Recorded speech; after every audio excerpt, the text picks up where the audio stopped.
loi d'orientation sociale bi nga xam ne dafa ñëw pour le bien-être de la personne handicapée nga xam ne sur tous les domaines daf ci wax jàpp naa ne bu ñu def entre les deux lois dana nekk benn bénéfice pour les personnes handicapées donc moo tax jàpp naa ne foofu il faut que ñu def fi un travail lan la ñu mën a ànd ak fu ñu ànd ak fu ñu dajee pour le bien-être de la personne handicapée je crois que loolu mooy sama première analyse. Deuxièmement bu ñu xoolee tey ci wàllu mbay yaakaar naa tey ñi yor laago sax ndax mbay mi tey dañ doon wax ne métier baadoolo la auparavant loolu lañ daan wax mais tey dem nañ ba gis ne tey métier la moo xam ne du métier baadoolo parce que il faut que nga am les moyens d'abord financiers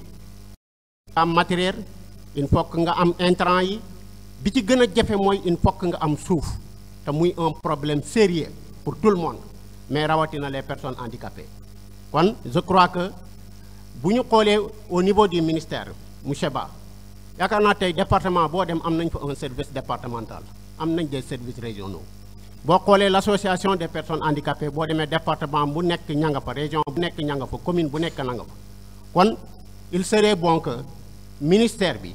ñi nga xam ne ñooy ay démembrement am nekkal ko ci zone yooyu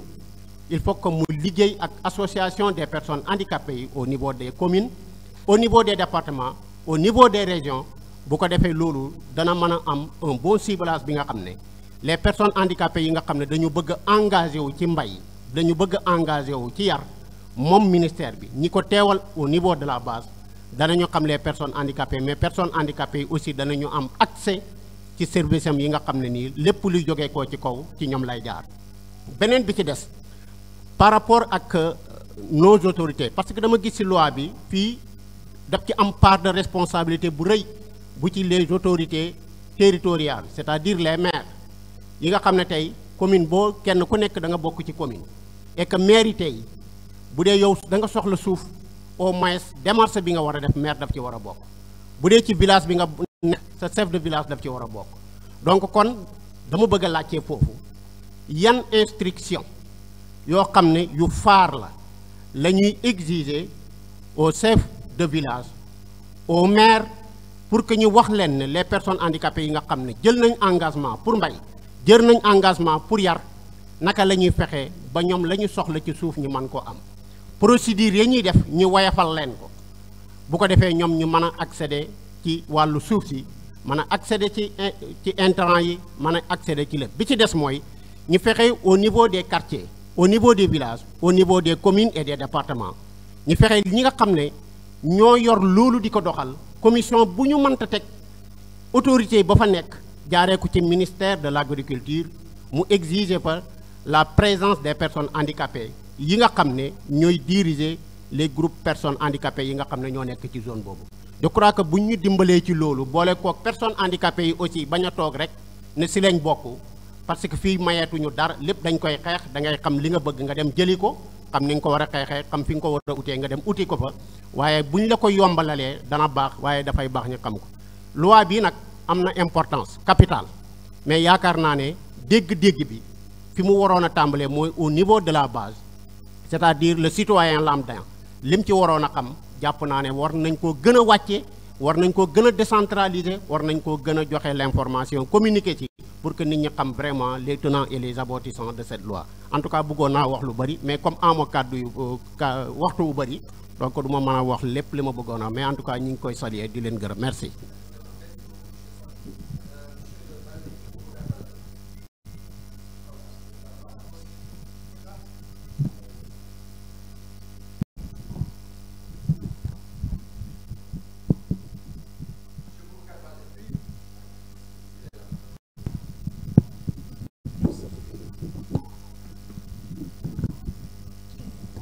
Assalamu alaikum.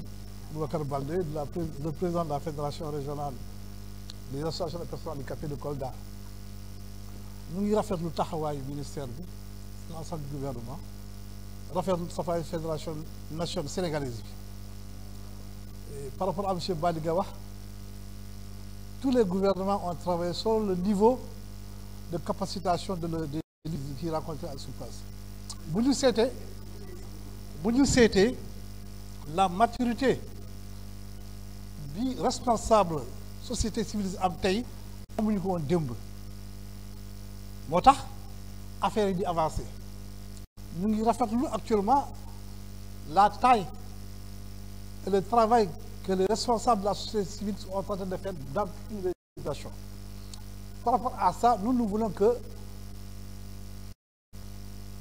l'information soit continue, la sensibilisation soit continue pour que les populations puissent s'approprier de ces lois.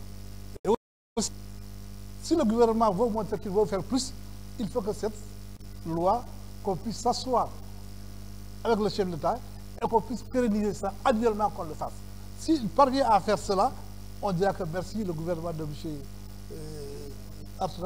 Troisième alternance. C'est réellement, actuellement, ils sont en train de faire beaucoup de choses pour le devenir des personnes handicapées. Il y a une nouvelle donne qui s'est passée, c'est grâce aussi au coaching de Thiaré, mais nous remercions réellement ce gouvernement-là parce qu'ils sont en train de faire des avancées significatives. Mais pour que ça puisse être concret, il faudrait que nous parvenons à s'asseoir le chef de l'État et que définitivement maintenant, annuellement, que ces assises puissent continuer annuellement. Si nous arrivons à cela, le gouvernement du Sénégal. Je vous remercie de la démarche, je vous remercie de tout le travail qui a été fait pour le devenir des personnes handicapées. Merci.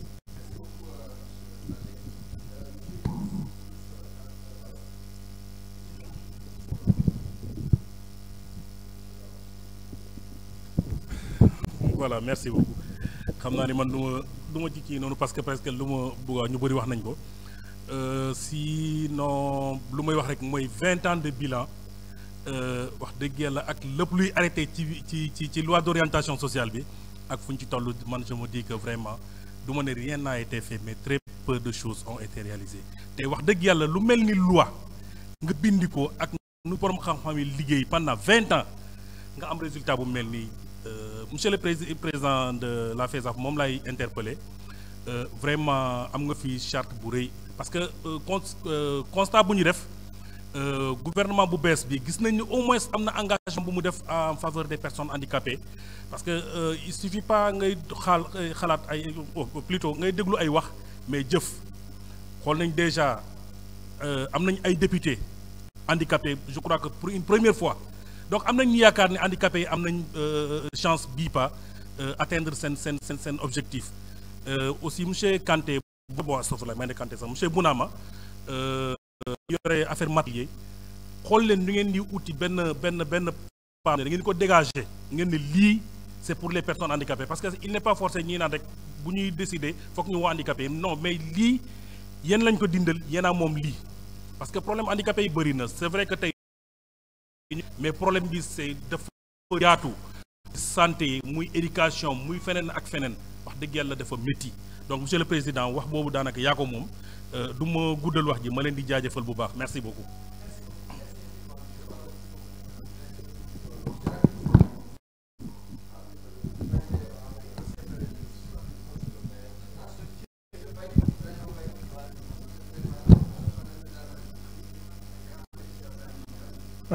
asalaamaaleykum président waxoon na léegi kenn du répété li keneen kiy wax mais yaakaar naa ne benn handicapé rek xam na difficulté ak handicapé yëpp kenn ci ñun rek bu waxee jarul sax ñeneen ñi di wax moo tax li ma bëggoon wax ñu bari wax nañ ko mais loi bi loi bu baax la mais toujours dañuy rappeler loi d'orientation sociale bi boobu vraiment handicapé boo gis moom lay wax donc vraiment am nañu yaakaar am nañu espoir bii pas ñaari loi yi yëpp dinañu jàll te dinañ ko appliquer. Pourquoi? Parce que vraiment président de la République son excellence Diomaye Faye bi mu ñëwee ak son premier ministre toujours ñu ngi wax ci handicapé yi donc am nañu sax ay député à l'Assemblée nationale léegi lépp lu ñu amul rek ci gouvernement bi ci ñun la comme que am nañu des représentants là bi nga xam ne foofu la ñuy waxee loi yi foofu la ñuy discuter vraiment ñu ngi ñaan suñu député yi aussi nañu taxaw bu dëgër pour ñu mun a am satisfaction. Bon affaire suuf ñëpp wax nañ ko te c'est vrai suuf si même borom kër yi fi ñu dëkk suñu kër handicapé bu fa nekkee borom kër gi avant muy dee dox leen suuf mais handicapé bi dañ koy bàyyi parce que dañu ne kii du béy men gis nañu loolu mais yàlla may nañu léegi suñu capacité jox nañ ne mun nañu nekk fépp parce que man mii di wax ak yéen man maa nekkoon premier adjoint au maire de Kanel bi passé maire de Kanel le premier adjoint man la woon. Actuellement je suis conseiller municipal je suis encore conseiller spécial du maire bi fi nekk léegi donc mën naa xam ne handicapé moom problème waxuma sax dina jeex Kanel mais quand même dinaa ci def li ma war léegi nag kontaan naa ci yéen lépp li mu bëggoon wax sama collègue yi wax nañ ko je vous remercie mais président bu fàttee nag sama question bi ma waxoon sànq concernant yoon fii ba Matam pour suba si na nga ci xalaat asalaamaaleykum wa rahmatullah.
asalaamaaleykum mbooloo bi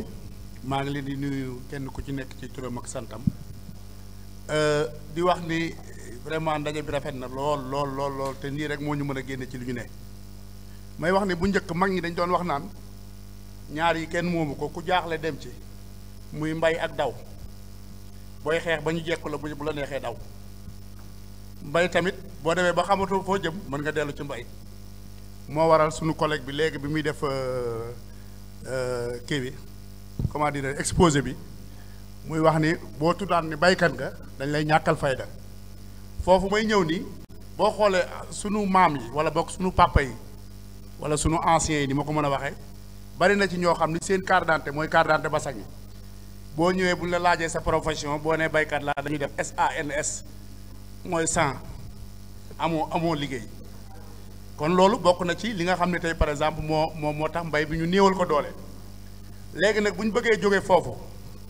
dañuy jóge ci cadre baykat doon des entrepreneurs agricoles loolu rek moo ñu ci mën a génne jóge ci cadre baykat dem ci dem nekk léegi des agriculteurs donc des entrepreneurs agricoles je m'excuse ba tax na ñun wàllu Sénégal boo nee way laa nga rek bu ñu la séenee li ñu njëkk a xalaat mooy sarax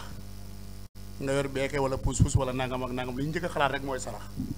mais dafa am concept boo xam ni moom la Obama jëlee woon moom la Obama gagné woon États-Unis muy baatu Yes We Can te loolu dafa war a nekk ci ñun ñëpp ñun de organisation bi ñu jiite def ba am suñu champs ñun ñoo jënd suñu tool ñoo fa def la ca ne grâce à un projet boo xam ne ñun ñoo ko dox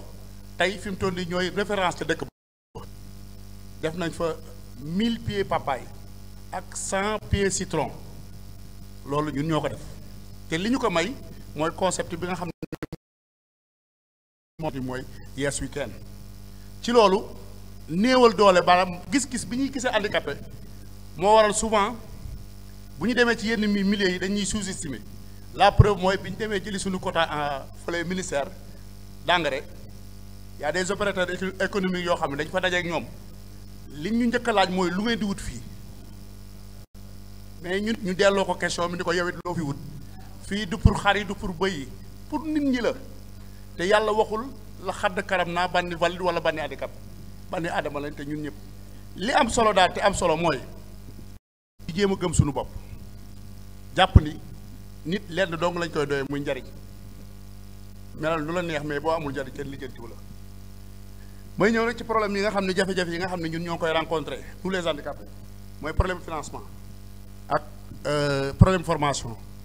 parce que tey projet day am wala financement am ñu ne léegi benn tranche d'âge la ñuy jël mooy de 15 ans à 35 ans kon xam nga ñun génne nañu tey boo xoolee handicapé bi en général à 40 ans lay bokk ci société bi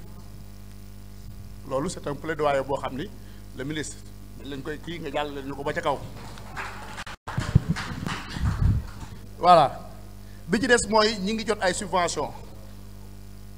jëm ci organisation paysanne mais boo xoolee néew doole gi muy néew doole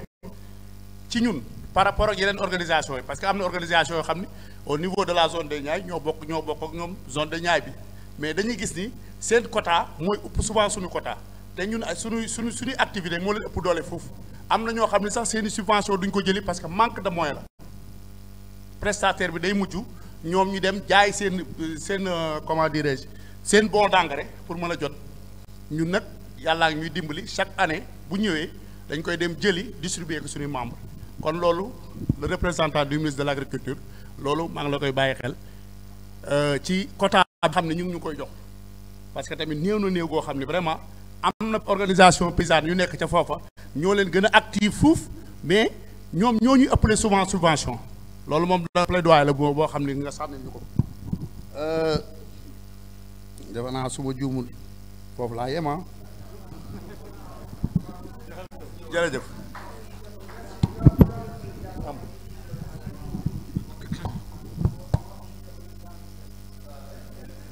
mu ne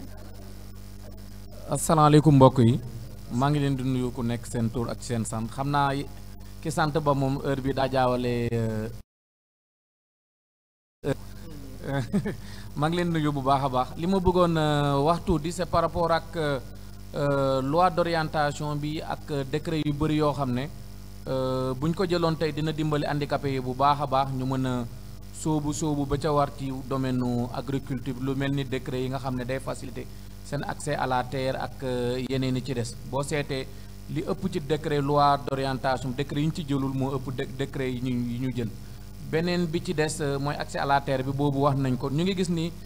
handicapé ñu ngi participer ci projet Agri Jeunes waaye ñu ci gën a bëri dañuy demander ñi nga xam ne bokkuñu ci Agri Jeunes bi ñu ngi demander ay projet ñu financer leen lu mel ni élevage ak yeneen ci des mais manque de formation bi day tax yeneen saa yi buñ ci sóoboo it daanaka seen projet bi day mujjee échec ndax formation bi ci war dëgg-dëgg amuñu ko ci donc mooy proposer à ce niveau que ministère bu mel ni agriculture ak bu mel ni bi nga xam ne moo géré DER ak ministère de la santé ak de l'action sociale ñoom ñu gën a booloo xool nu ñuy unifier jafe-jafe yooyu ba nga xam ne ñoom dinañ mën a participer bu baax a baax ci autosuffisance alimentaire bi ñuy wax ci biir Sénégal yeneen ci des points yi ci des samay moroom handicapé ak yeneen intervenants yi jot nañ ko wax jërë ngeen jëf. Merci beaucoup.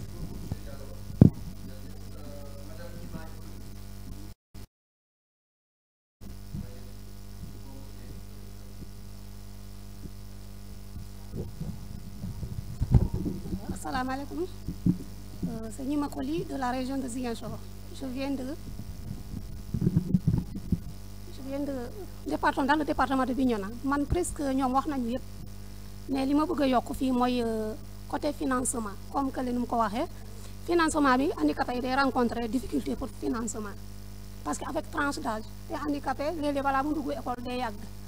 âge bi day dem ba dépasser 7 ans balaa mu dugg balaa mu am bac yàlla xam pour fonction publique problème la léegi bu ñëwaatee pour financement ñu ne ko 35 ans loolu moom ça cause beaucoup de problème loolu dañ ko bëgg ñu mun ko ñu trouver solution si loolu. Encore ma ñëwaat si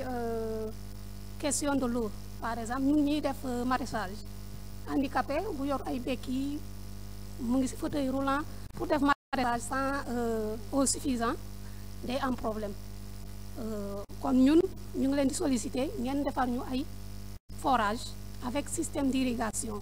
parce que moi en personne maa ngi liggéey si sama yeneen collègue fauteuil roulant béquille mais dañuy dem root fu sori si lycée agricole bi Bignona bi foofu la ñu ab parcelle ñuy def maraîchage mais ça marche mais xam naa ne bu ñu amoon irrigation système irrigation day gën a yokku rek loolu laa bëgg a yokk foofu merci.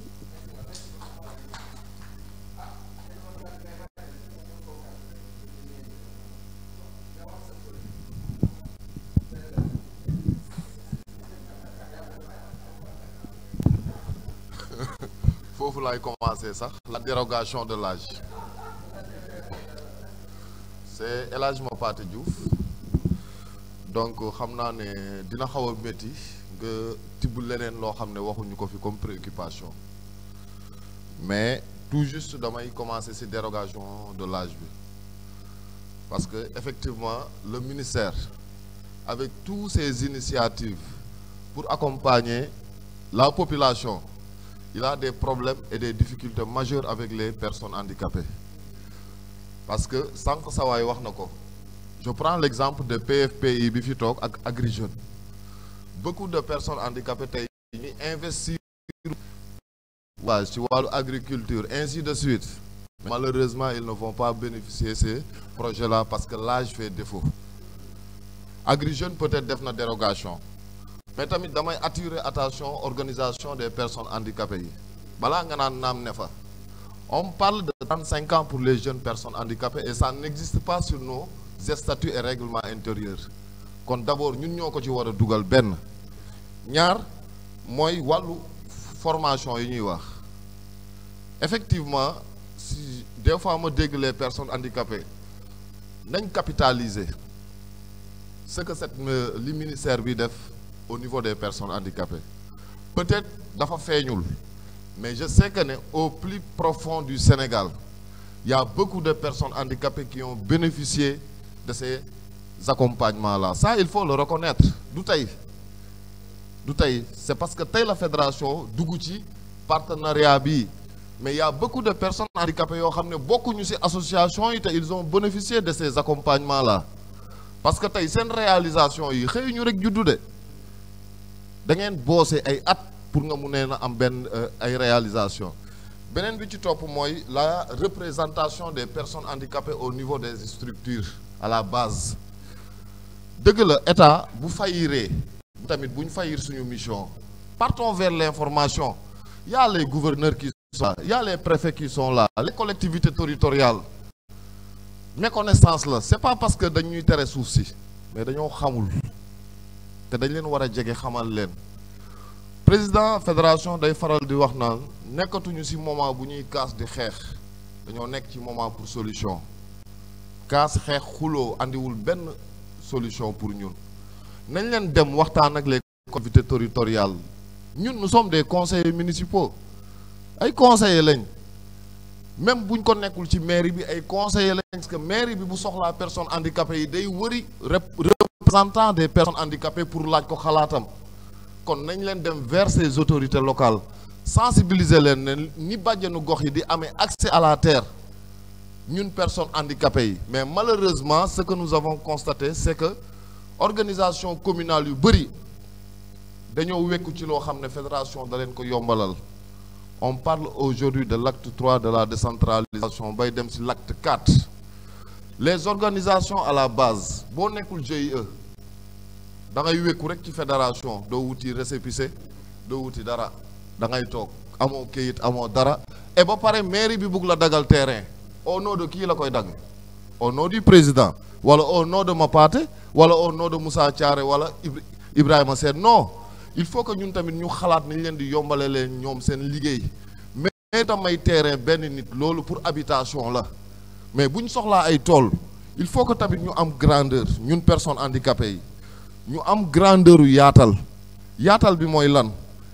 te da nga nekk ci ab commune wala da nga nekk ci ab département wala da nga nekk ci ab région il y a des possibilités nga am accès ci terre yi nga dem négocier ko pour les personnes handicapées mais pas pour sa structure mais pas pour tamit yow individuellement parce que état c'est vrai que ne actuellement mise en cohérence moo am ci loi yi parce que la loi d'orientation sociale li ñuy wax ni yëpp financement formation santé yooyu na ko en compte mais est-ce que les directions sont bien sensibilisées ou informées je pense que foofu laay tëjee sama kàddu pour wax leen ne leen bu yaakaar jeex yaakaar fi mais nañ gën a wàccee suñu bopp nañ gën a dem sensibiliser les autorités locales nañ dem gën a formaliser wu parce que la loi d'orientation sociale damay dégg nag des fois ay personnes handicapées naan nañ ko modifier loi bi amatul lu ñuy modifier loi bi a tout prévu mais il suffit que nga dox ca la nga ca war a doxee tu auras accès au financement mais Agri Jeunes moo ngi financé PFPI moo ngi identifier malgré bu amee ay problèmes pour identifier ay 35 ans nous ñi fi toog tey xam nañ ne les gens ont des problèmes pour identifier les jeunes handicapés moins de 35 ans parce que âge boobu noonu ñu ci bëri dépassé nañ ko mais ñun nañ leen yombalal liggéey boobu nañ leen accompagner donc loolu laa amoon doon wax au nom de la jeunesse au nom aussi d'un responsable des personnes handicapées merci beaucoup.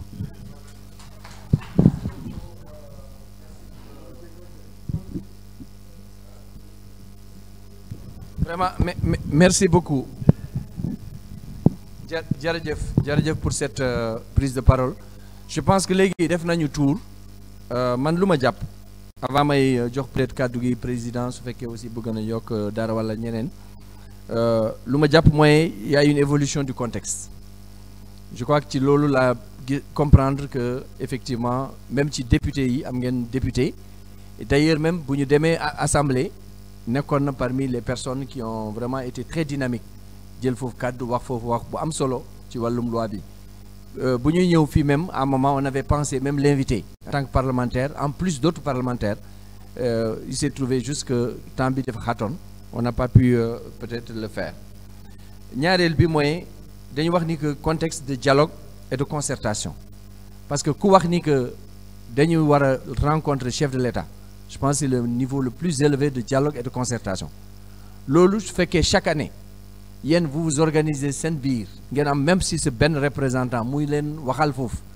au moins di jël en charge vos préoccupations je crois que loolu dafay indi jéego yu am solo parce que comme quelqu'un l'a dit on doit être dans une perspective de solution c'est-à-dire que c'est vrai constat yi def nañ ko xam nañu parfois am na ko wax fii stigmatisation loolu dafa bokk ci lu tax Sénégal avancé wul ci lu bari parce que souvent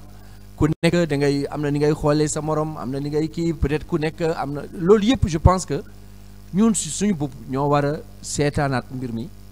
xam ni que c'est pas une contrainte encore une fois de plus c'est-à-dire que am na ku ko wax xaal san rappelé na ko sànq mun nga toog sa néeg nga am ngay appuyer bouton di arroser sa jardin mais kooku xel mooy daw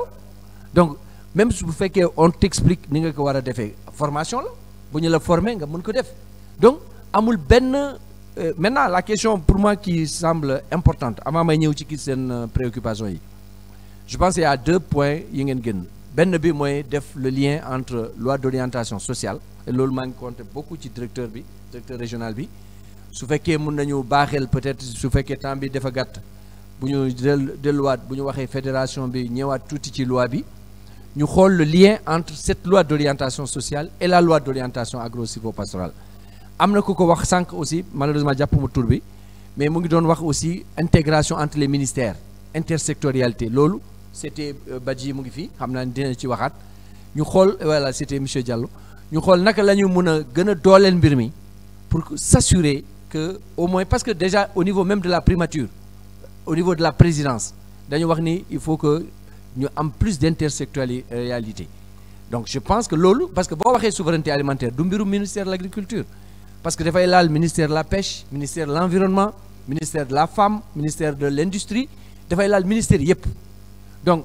xam nga intersectorialité bi même su fekkee benn ministère moo koy porter dañu war a xool maintenant les liens et je pense que loi déjà d'orientation sociale bi mun na nekk opportunité pour ñu continuer di xool les connexions et les interconnexions. Beneen point bu ma leen boobu question la mais peut-être comme ça comme président mooy mujjee wax moom ak peut-être CT ak d'autres collègues peut-être la question bi ma am foofu mooy est-ce que am ngeen plan stratégique en fédération, c'est-à-dire que pour mu buy définir seen vision, est-ce que on a une idée aujourd'hui de la typologie des personnes handicapées au Sénégal? Parce que ñëpp tolluwuñu, am na peut-être y a des comme des citoyens sénégalais, am na citoyens sénégalais amul benn handicap mais de toute façon bëggul liggéey, mais am na aussi ku handicapé bu liggéey wala mënul liggéey, loolu yëpp tam bokk na si. Mais il y a des gens qui veulent travailler, ñooñu bu ngeen demee ba xam ci lan la ñu yëngatu, ban type de besoin la ñu am, c'est-à-dire waruñu boole ñëpp parce que ñëpp bokkuñu, c'est-à-dire même su fekkee c'est comme nga wax citoyen sénégalais, xam nga citoyen sénégalais yëpp bokkuñu, mun nga toog nga ne yow bëggoo liggéey wala nii nga bëgg a liggéeyee wala tuuti ngay liggéey, par exemple sama mbokk séeréer yi léegi ñu nekk Dakar tuuti nga bëgg a liggéey après le reste nga noppalu, mais boobu dama leen tooñ rek, ñoom ñoo gën a mën a liggéey lii de toute façon. Donc loolu boo xoolee mbir côté boobu rek ça veut dire que mun nañ def typologie ñu accompagner leen parce que c'est important, y compris les exploitations familiales dafa am ay catégorisation. Da ngay gis exploitation nga xam ni dafa néew lu mu am ci suuf, da ngay gis région nga xam ni foofu amul lu ñu woowe saturation foncière, xam nga foofu boo taxawee nga ne ñun dañu bëgg ñu yokk accès de la terre et cetera, mun na poser problème pour jigéen, pour xale, pour personne handicapée ou pour keneen. Mais naka la ñuy def pour que état bi ci boppam bu waree def aménagement mu jéglal par exemple yenn par exemple quota, est-ce que loolu c'est pertinent? Parce que mais ça c'est pour des gens qui veulent travailler. Est-ce que c'est pertinent? Si c'est pas pertinent, il faut le discuter aussi. Il faut arriver à des niveaux. Par exemple, je sais que les femmes, il y a un grand débat sur ça. Mais à un moment, parfois, par exemple, on dit 10%, ça aide. Il faut faire un aménagement, on a 10% pour, par exemple, les femmes. Mais quand on a fait une étude, on a vu qu'on était à moins de 6%. Après, ça a permis d'attirer leur attention pour améliorer. Mais pour voir la une solution. Tes solutions, il faut que ce fait que financement, bon, mais ce financement, mais tu peux faire travailler des gens. Ça tombe, wala ñeneen, wala des ouvriers, ñu liggéey, ngay réfléchir, yow yaay chef entreprise. De temps en temps, nga ñëw xool, peut-être Madame Koli wax na ko sànq, mais il y a des problèmes par contre de mobilité dans certaines comment ñu yambalal loolu en termes de. Mais yooyu pour man, ça reste dans les réponses. War nañu xool réponses yooyu ñu adapté. Maintenant, ci question yi je pense qu'il y a 3 niveaux. Premier niveau bi mooy accès. Accès, il y a des problèmes d'accès à l'information, il y a des problèmes d'accès au foncier, problème d'accès au financement, accès au matériel, accès à la formation. Le problème accès là. Mais l'autre, avec la plupart, pour les réponses soient des réponses adaptées. Et là, je pense que war nañ ci liggéey ci loi bi ñu xool comment on peut faire améliorer. Par exemple, ci financement, wax nañu wax âge. Effectivement, c'est une bonne question. Su fekkee Agri Jeunes commence à trouver solution, comment on peut le généraliser? Mais le ministère, même y compris dans la loi, est-ce que c'est possible d'intégrer cette dimension, par exemple, dans certains financements? Mais il y a un débat là, war nañ ko mën a jël en charge. Ñaareel bi, par exemple, il y a des fonds qui disent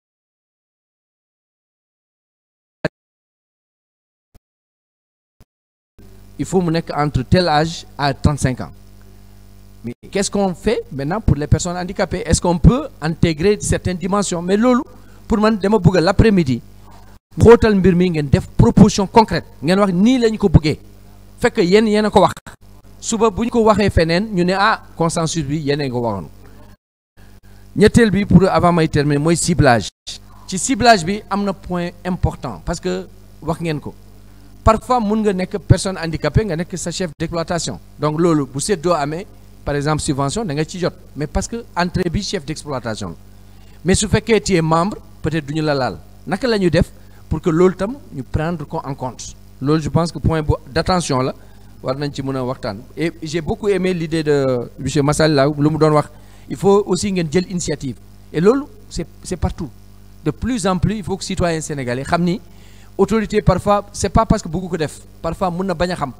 Parfois aussi da ngay dem nuyu ko ngeen am représentant de temps en temps mu ne dem nuyu gouverneur mu ne ko voilà fu ngeen toll ci développement bi ci projet yi mu wax la désormais il y a tel projet qui va venir comme ça d'ailleurs même dañu leen waroon invité tu vois loolu tam initiative la mais naka lañ koy généraliser loolu ku nekk war na ci mën a jox xalaat. Enfin j'ai beaucoup aimé l'idée de situer les responsabilités parce que c'est bien toujours de joxoñ mais c'est bien aussi seen biir ngeen xool lan moo doxul en termes d'organisation en termes de loolu tam ci àdduna la nekk coopérative association yu ñu gis am na ko wax coopérative mais loolu c'était dina ci ñëwaat parce que ñoom ñoo yore coopérative yi peut-être que point d'attention yi voilà sans mu gën a guddal luy laa bëggoon am comme information ak élément en sachant que dañu nekk première étape dañu doon wax juste seen suñu xalaat après midi bi nag dañu xóotal ñu jël point bu ne ñu ne léegi naka lañ koy defee ngeen wax ñu ne leen ah lii nag bu ngeen buggee lii directeur moi je connais Bounama il va vous dire ah lii moom c'est pas possible parce que moom c'est un ingénieur xam nga ingénieur moom carré la daf lay wax lii moom mënul nekk après ñu discuter mais mënul nekk naka la ñu mën a pour ngeen bàyyi ci xel ah ouais mën nañu bàyyi xel ñu waxtaan loolu je pense que ci waxtaan bi la bokk donc je vais te laisser la parole président xaw ma si tu veux avant que CT ak Bounama s'ils veulent dire que des choses aussi ak directeur bien sûr directeur aussi ma jox la kàddu après bu ñu paree loolu il est 13h28 fii ak 15 minutes après ñu jéem a arrêté comme ça noppalu ba 15h soog a ñëwaat président. Merci docteur. Merci beaucoup. Je pense que globalement li mu bëggoon wax lu ci bëri brossé nga ko mooy def un peu le point des différentes interventions. fàttali ne intervention yu bëri même si dañ ko poser sous forme de question wala de préoccupation seen biir boo leen xoolee dañu charrier ay solutions déjà. D'abord puisque sa question bi docteur plan stratégique si am nañ ko peut-être dans la présentation de l'après-midi on va revenir sur la vision de la fédération et notre plan stratégique pour régler cette question. Deuxièmement par rapport aux interventions moi j'ai noté 2 à 3 points docteur wax na ko bu ci njëkk mooy la présence des personnes handicapées au niveau des sphères de prise de décision wala boog des cadres de concertation loolu c'est un point important defe naa soxna Issa wax na ko ci bi muy wax bu ñuy joxe semence yeeg yooyu arrêté yi ñu jël et à un niveau même plus stratégique conseil technique bi moom ma doon wax sànq rek ne bëgg na ñun ñu participer ci je pense comité d'initiative voilà comité interministériel donc loolu la ñu mës di fàttali te di ko jooy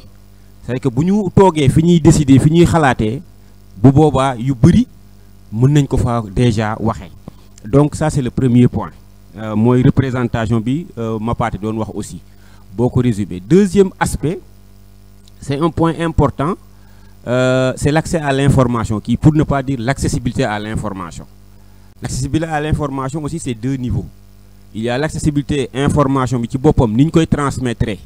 nekkul dans des formats accessibles pour la personne handicapée selon le type de déficience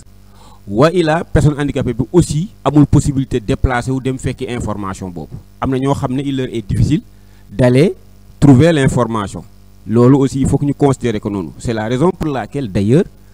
par rapport à cet accès à l'information am na ñu ci jot a def ay propositions ci mais lu ci ëpp solo mooy la mise à contribution des technologies de l'information et c'est là où vraiment entre le cas le cadre technologique mi ngi ko doon wax bi muy def présentation bi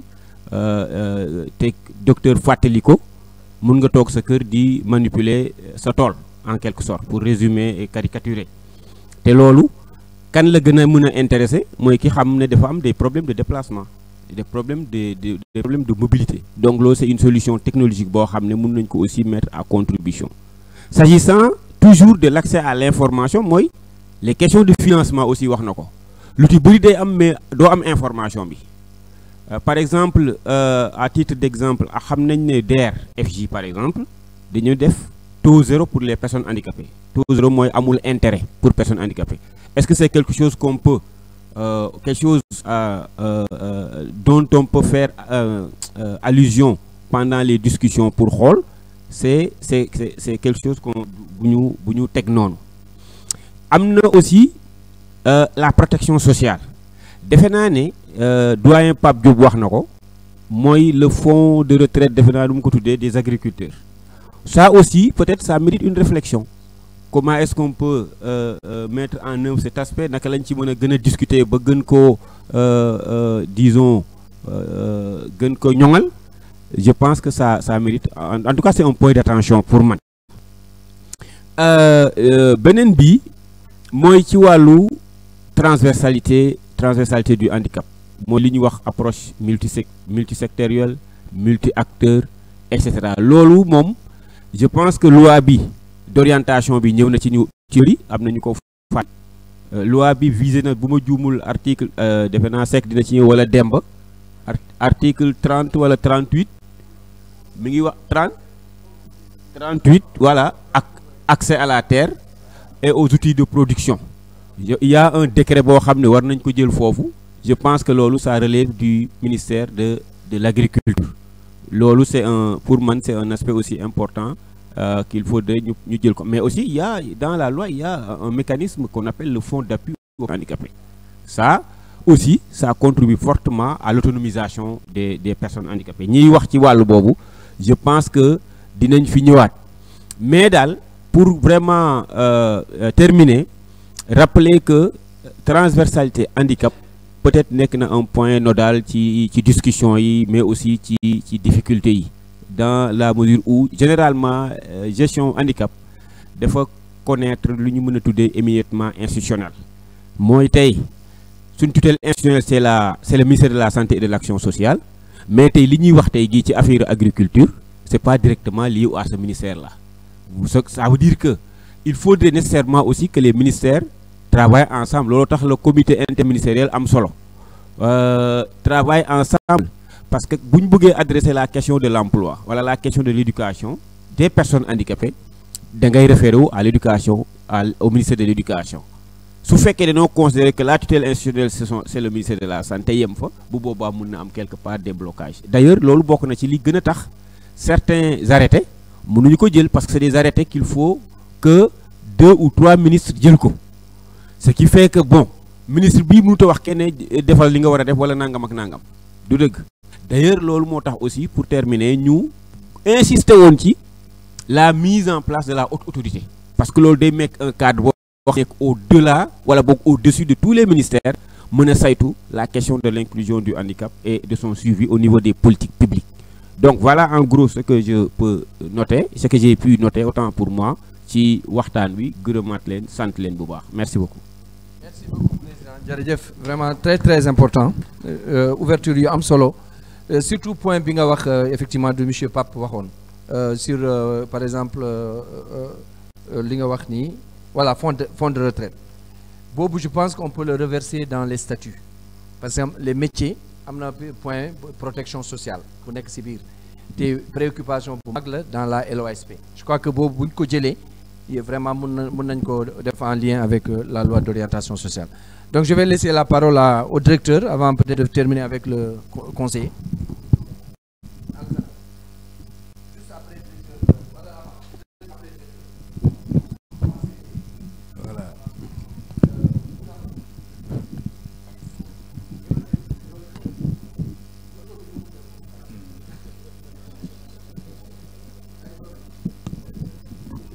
Voilà, merci docteur. Donc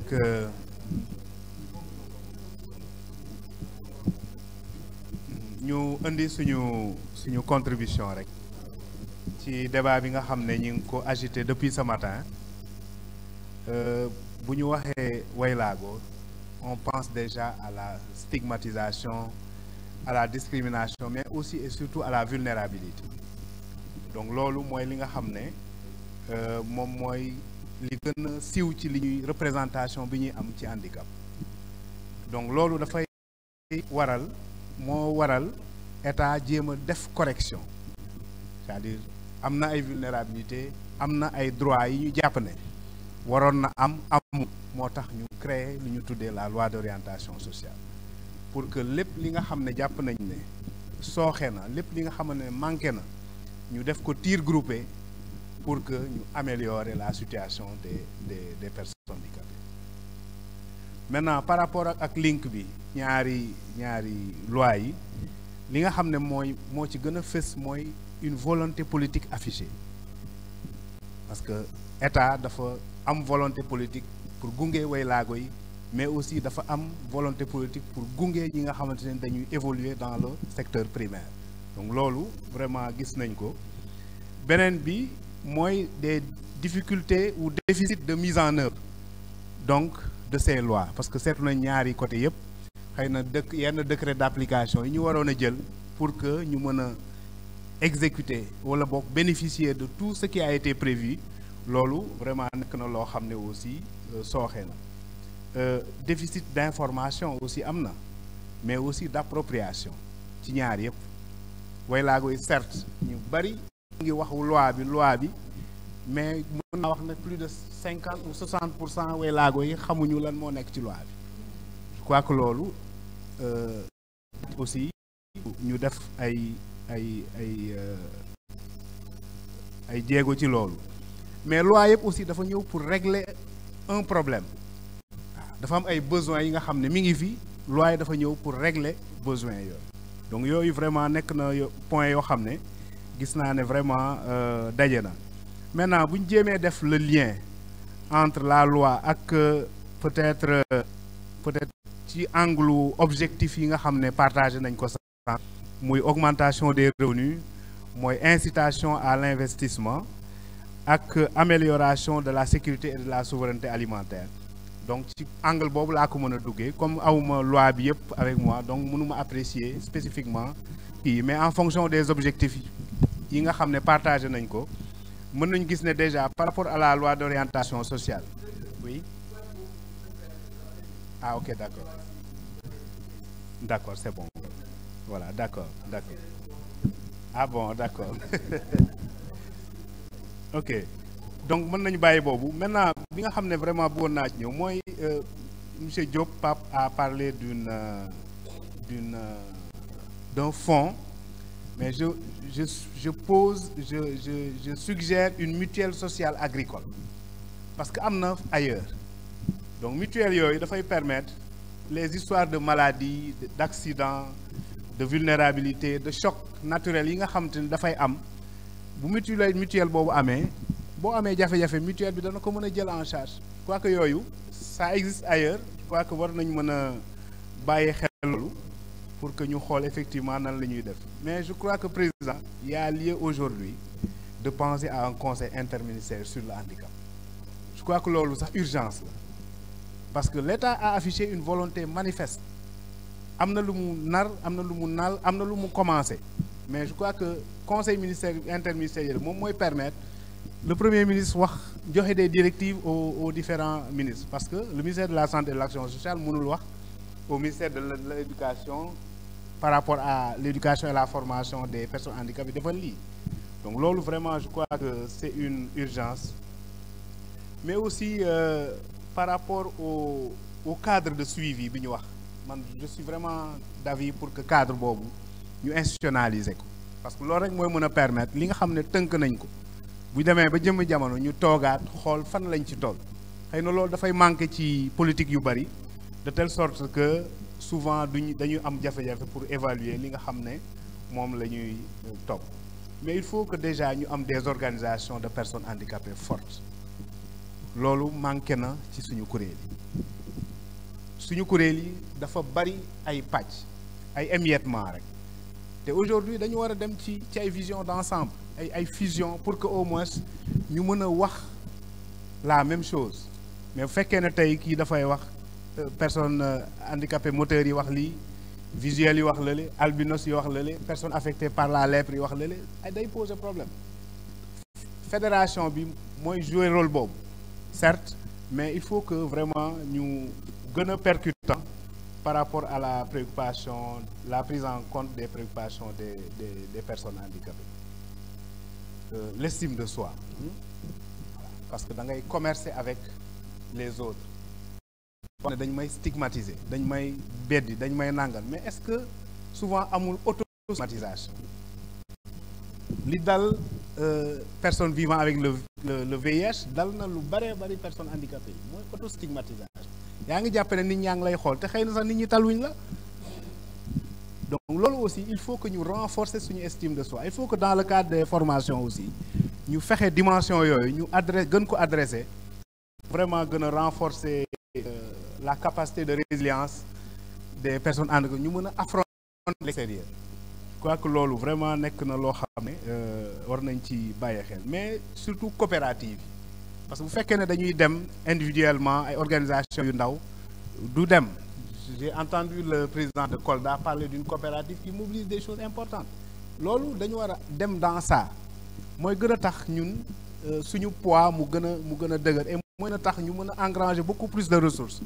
parce que li coopérative mën a jot mais xëy na peut-être association bu ndaw mënu ko jot donc loolu vraiment il faut que ñu tendre vers ça et que ñu gën a bàyyee xel aussi les jeunes dans les organisations de personnes handicapées. Nos organisations sont vieilles bu ñu waxantee dëgg il y a pas de jeunes dans les organisations de personnes handicapées souvent dañuy solliciter pour que ñu jox ay yenn organisations yi ay jeunes mais on peine à les détecter parce que xëy na peut-être mag ñi soit demuñ ci xale yi pour indi leen te xale yi ñëwuñu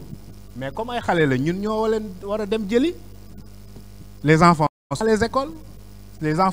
les jeunes sont dans les universités mais malheureusement ils ne sont pas dans nos associations aussi il faut que ñu bàyyi ci xel tant que loolu amul relève du mën a sotti tey mag ñi danañu ba ngeen atteindre seen seuil de saturation mais du ngeen am kenn ku leen di rof loxo te jeunes yi nag yenn yi ñoo koy mën caare am na loo xam ne xëy na peut-être du ko wax mais jeune bu nekk fële mën na wax lu ko neex parce que peut-être kii am na moral am na lu muy bañ am na lu muy limite mais je crois que les organisations quand même ont intérêt à intégrer davantage les jeunes pour que vraiment renouvellement am pour que vraiment ñu mën a adresser seen préoccupation parce que préoccupation jeunes yi ak préoccupation mag yi bokkuñu trop waaw yéen ay faral di wax ne tout ce qui se fait sans moi est contre moi yéen a koy wax léegi yéen bu fekkee ne da ngeen bëgg a jël en charge préoccupation jeunes yi ak xale yi nga xam ne ñoo souvent école inclusive wala école ordinaire yi te laajuñu leen seen xalaat mën na poser problème je crois que c'est beaucoup de problématiques yoo xam ne tey war nañu def ndëpp pour que ñu xool lan moo dox ak lan moo doxul xëy na peut-être ñi ngi wax les autres mais à notre niveau nañu xool lan moo dox ak lan moo doxul président Thiaré a demandé aux organisations de faire des renouvellements depuis presque at et personne n'en parle dans toutes les régions pratiquement oui bon je dis presque dans toutes les régions presque dans toutes les régions réellement amul les gens n'en discutent même pas alors qu'il y a une lettre circulaire du président de la FESAP mais c'est quoi le problème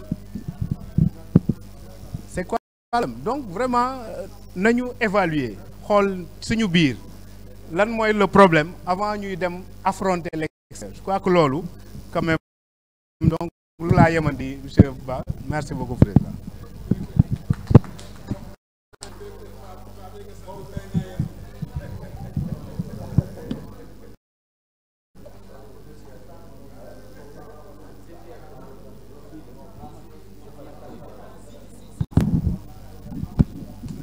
Ok. Merci beaucoup. Donc finalement duma yàgg ci micro bi parce que luñ fi jot a wax jël na véritablement en compte déjà les préoccupations yu fi nekk mais man li may wax mooy c'est-à-dire je vais donner quelques réponses mais réponses yooyu da ngeen koy jëlee à titre d'information mais lu ci gën a am solo mooy lan la ñuy def ba véritablement loi bi jël en compte réellement luñ fi nekk di wax surtout si côté des politiques sociales de la protection sociale heureusement loi bi am na benn chapitre boo xamante ne di ko jégleel si wàllu protection sociale donc on verra un tout petit peu nu ñuy renforcer lu si gën a bëri loo xamante ne wax nañ ko fi surtout sur l'orientation vers la possibilité de créer un fonds de retraite donc loolu yëpp incha allah je pense que dinañ ko jël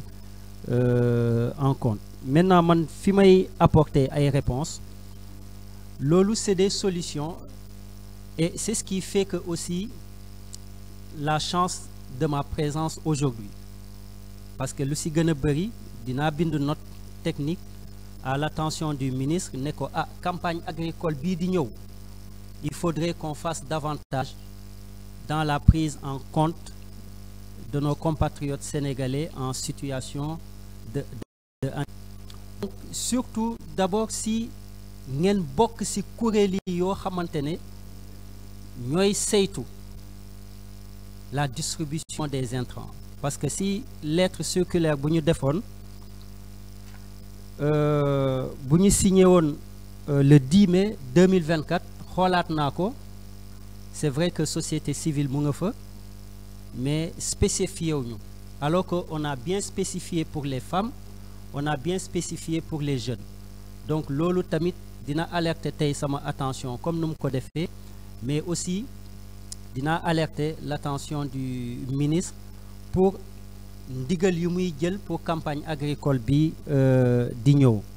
donc ñaari lettre la beneen bi pour réduire les inégalités du côté genre donc peut-être si réduire les inégalités yooyu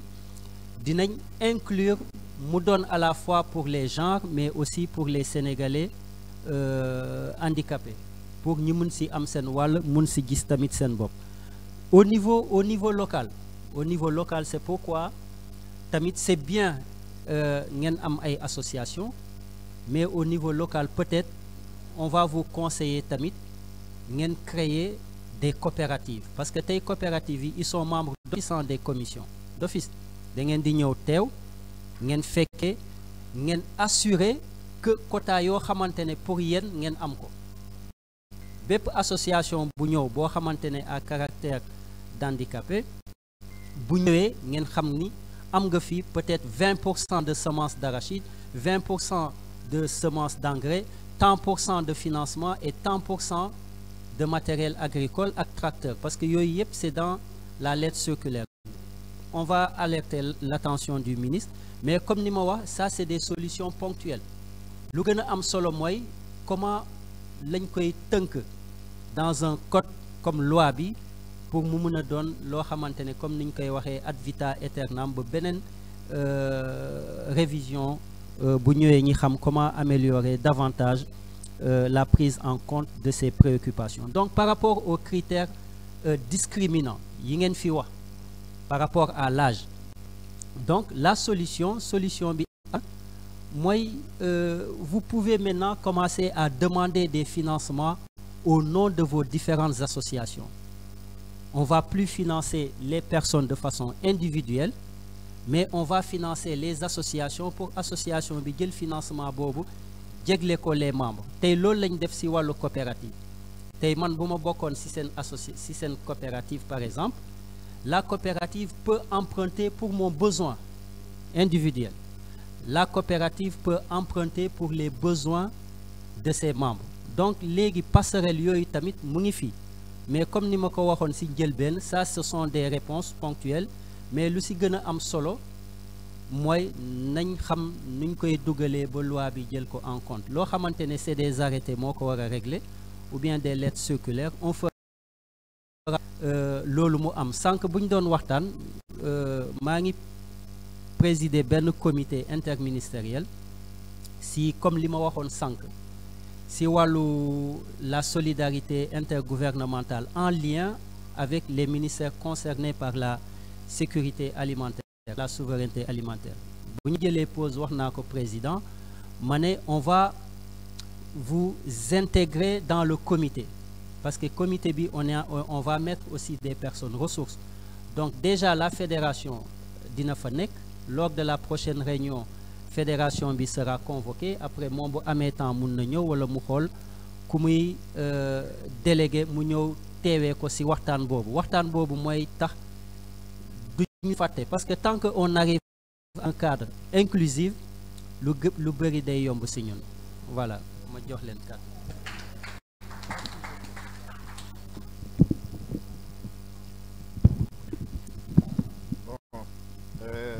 jërëjëf man nag xam naa du ma yàgg ci kàddu gi parce que waa séeréer dañoo xiif ak un peu yenn alpulaar yi mais foog naa Cheikh dégguma donc man daal li may wax di gën a am solo mooy mon collègue Badji insiste na sur des points spécifiques man lu may wax rek di ñaan ni mooy travaux de groupe yi ñu nar a dugg dinañu permettre ñu def ay gën a xóotal mais daal li ma gën a mën a wax ci de façon globale mooy genre kuréel yu mel nii il faut ñu yokk seen organisation il faut ñuy gën a aller vers des recensements nationaux di réorganiser seen membres yi di am instance yu bëri di am ay collège jeune collège tel collège ñu gën a organiser wu beneen bi mooy ngeen travailler vers le plaidoyer tey jii nii yàlla dimbali na leen am ngeen ay député donc député yooyu ba def le tout ba ngeen def le tout ba ñu bokk ci seen kuréel yi ba jël seen yenn kàddu yi di ko fa wax yenn instance yi di rappeler simplement hier démb rek ci conseil des ministres du président de la république présidé rappeler na ni dinañu def benn concertation avec toutes les parties prenantes ma gëm ni su waxee avec toutes les parties prenantes si ngeen bokk beddiwu leen te da ngeen ci war a jouer seen rôle bu am importance. c'est le moment atelier bi ñuy def nii ngeen def ko benn prétexte parce que tey gis naa ñu ngi def benn communiqué ñu ngi ciy wax yooyu yëpp mu nekk prétexte bi ngeen di jël ci conseil des ministres bu démb bi ak atelier bi jéem a am beneen renouveau wu organisation bi jéem a aller de l'avant pour accompagner la loi bi nga xam ne moom la ñu nar a tëgg accompagner également avec la loi d'orientation sociale yeneen préoccupation yi ngeen fi wax nag yu bëri dégg nañ ko mooy quota yi ak qui est jeune ak yeneen yu bëri dégg na dugg na sunu nopp man je suis plus de convaincu l'intérêt ñu organiser atelier bi dinañ gën a poursuivre gën a xóotal joxante seen ay contact mais di ñaan également que ñu mën a jàppalante ba ak ñu mën a dox loolu daal laa ci mën a wax ci gàttal merci.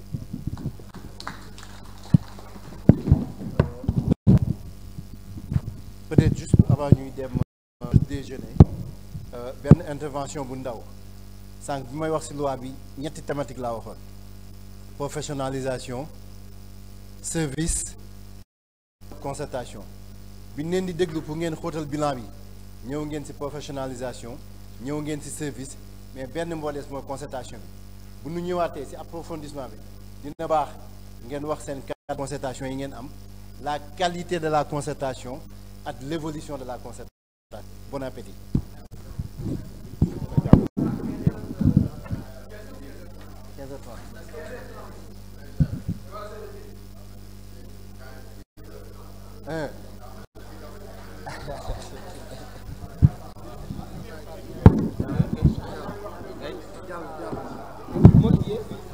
Donc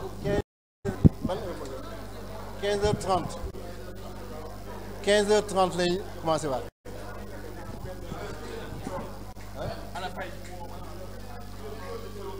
waaw.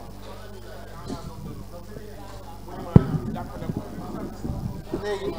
añ bi bu dee añ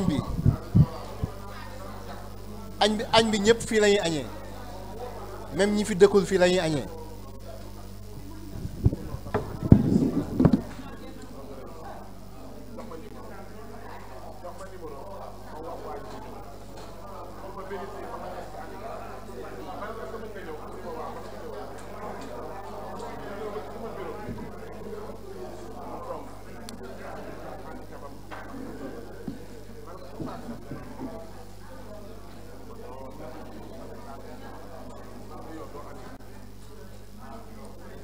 Demba lettre bi kay tey dinañ ko bindi seete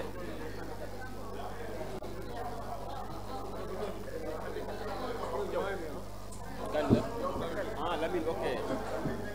xaaral ma ñëw ñu dem